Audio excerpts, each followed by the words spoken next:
지금까지 문고리 3인방에 대한 무한 신뢰를 나타냈었는데요. 직접 들어보시겠습니다.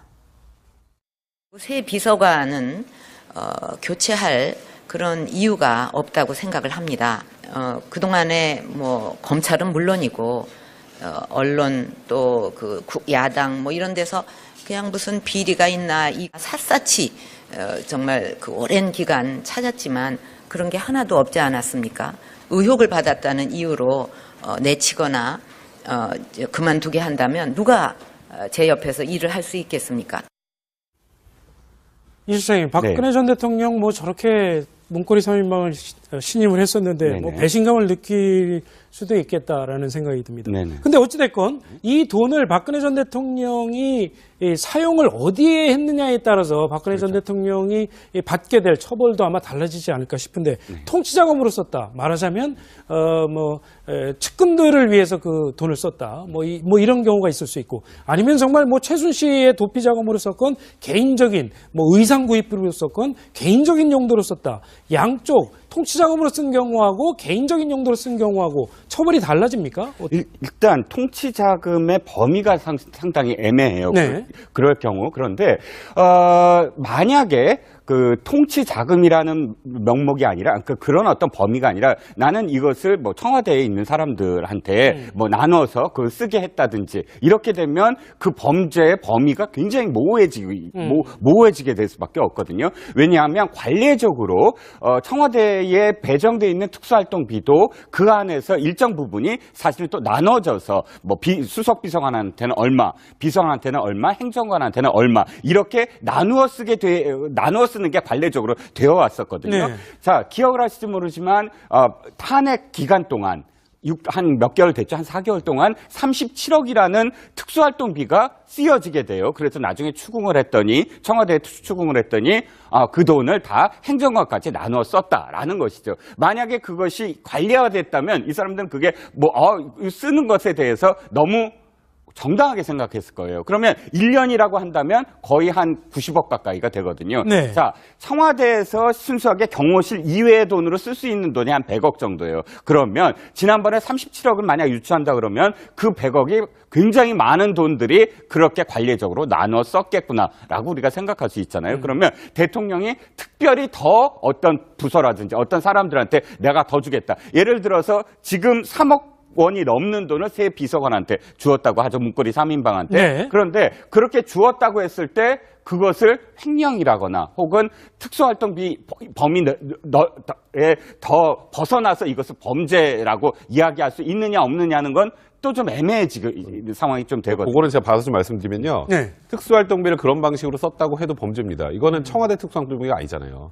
국정원 특수활동비를 유용한 거기 때문에 일단 그 부분은 어떤 용도로 사용됐더라도 이제 처벌은 피할 수가 없는데 만약에 이제 개인적인 용도가 아니라 그렇게 뭐 사람들 나눠주는 데 썼다면 뭐 물론 잘못된 것이긴 하지만 죄질 면에서 좀 감경이 될 수 있는 거죠. 그러니까 나중에 이제 형 선고에서 약간 도움이 될 그런 정도의 내용일 뿐이고 어쨌건 그런 방식으로 사용했건 아니건 간에 죄명은 뇌물죄, 국고손실죄는 거의 포함이 될 수밖에 없는 상황이고 만약에 이제 그게 최순실의 도피자금 정도 같은 걸로 쓰였다면 그건 뭐 죄질이 극히 안 좋다고 봐야겠죠. 그렇게 되면 현실적으로 박 전 대통령은 지금 받고 있는 혐의에다 이것까지 추가가 된다면 굉장히 중형을 선고받을 가능성이 많아지는 그것과 관련해서는 어쨌든 저도 그 뒷설명이 바로 그거였는데 강제섭 사무총장, 신한국당의 강제섭 사무총장이 당시에 김기섭 국정원 기조실장으로부터 1,196억 원이라는 돈을 받아서 총선에 96년도 총선했어요. 그 돈을. 그때 1심에서 국고손실죄가 인정이 되거든요. 그러니까 그걸 어디에 썼느냐에 따라서 사실은 그 제목인데 2심에서는 또 달라져요. 2심에서는 이 돈이 국정원 돈이 아니고 사실은 YS가 김영삼 전 대통령이 이 대선 자금용으로 모아둔 돈이다. 이렇게 또 판명이 나서 이것이 이제 무죄로 됐다. 그러니까 저는 이제 용도에 따라서 사실 그러니까 범죄의 어떤 그 범위는 똑같으나 용도에 따라서 굉장히 큰 어떤 차이를 또 보일 것이다라는 말씀드립니다. 최순실 씨는 모른다고 하는 상황인데요. 근데 자유한국당은 이제 국정원 특수활동비를 청와대가 쓰는 게 DJ 노무현 정부 때도 있었다. 관례다 이렇게 얘기를 하고 있거든요. 근데 그거는 사실 민주당에서는 아니라고 또 얘기하고 있어요. 그러니까 그렇죠. 진실을 밝혀봐야 돼요. 그거는. 그러니까 정말 국정원의 돈을 받은 건지 아니면 이럴 수는 있겠죠.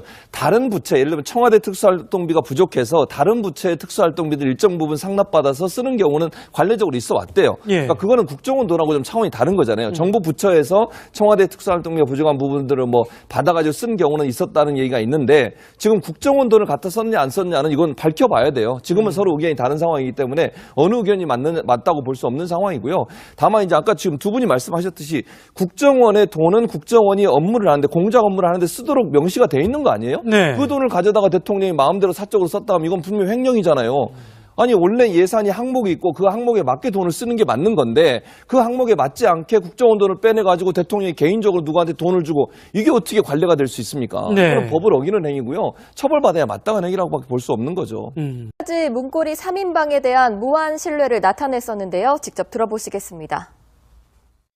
새 비서관은 교체할 그런 이유가 없다고 생각을 합니다.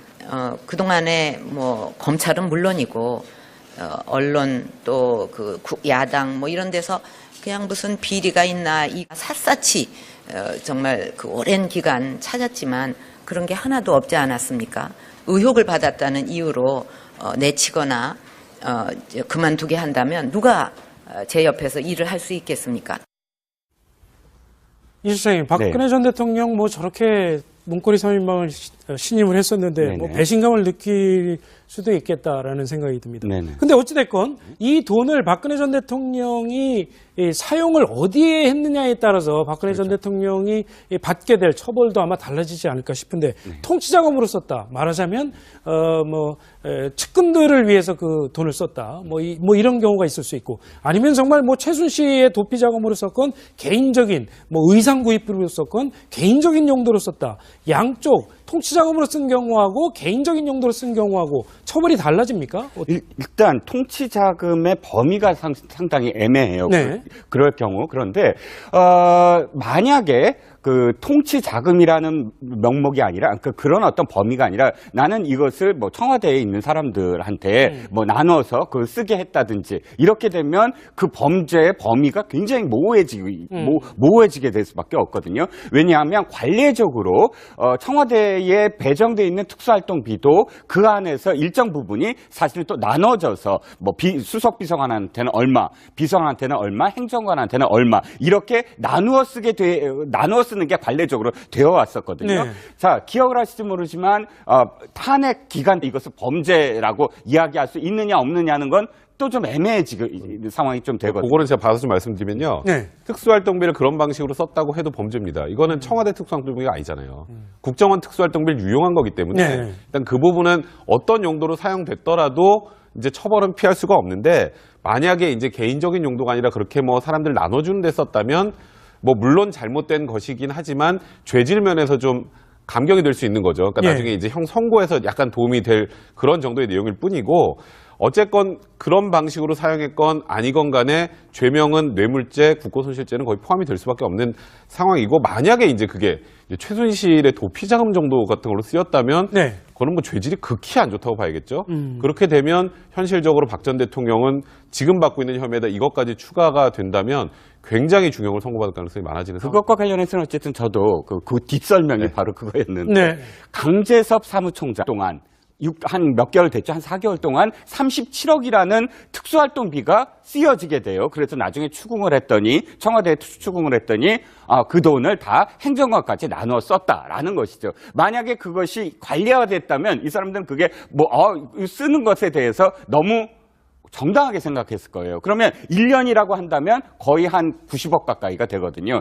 자, 청와대에서 순수하게 경호실 이외의 돈으로 쓸 수 있는 돈이 한 100억 정도예요. 그러면 지난번에 37억을 만약 유치한다 그러면 그 100억이 굉장히 많은 돈들이 그렇게 관례적으로 나눠 썼겠구나라고 우리가 생각할 수 있잖아요. 그러면 대통령이 특별히 더 어떤 부서라든지 어떤 사람들한테 내가 더 주겠다. 예를 들어서 지금 3억 원이 넘는 돈을 새 비서관한테 주었다고 하죠. 문고리 3인방한테. 그런데 그렇게 주었다고 했을 때 그것을 횡령이라거나 혹은 특수활동비 범위에 더 벗어나서 신한국당의 강재섭 사무총장이 당시에 김기석 국정원 기조실장으로부터 1,196억 원이라는 돈을 받아서 총선에 96년도 총선했어요. 그 돈을. 그때 1심에서 국고손실죄가 인정이 되거든요. 그러니까 그걸 어디에 썼느냐에 따라서 사실은 그 제목인데 2심에서는 또 달라져요. 2심에서는 이 돈이 국정원 돈이 아니고 사실은 YS가 김영삼 전 대통령이